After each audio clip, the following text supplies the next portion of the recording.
Divide 894 by 6 in long division method. 6 times 1 is 6. On subtracting, we get 2. So now this 2 is less than 6.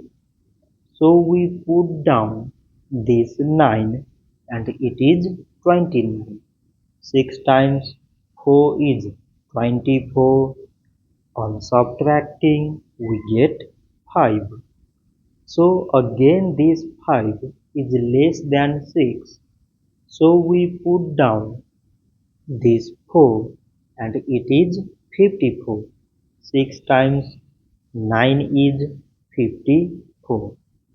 On subtracting, we get 0. So 894 divided by 6 is 149. So this much for today and thanks for watching.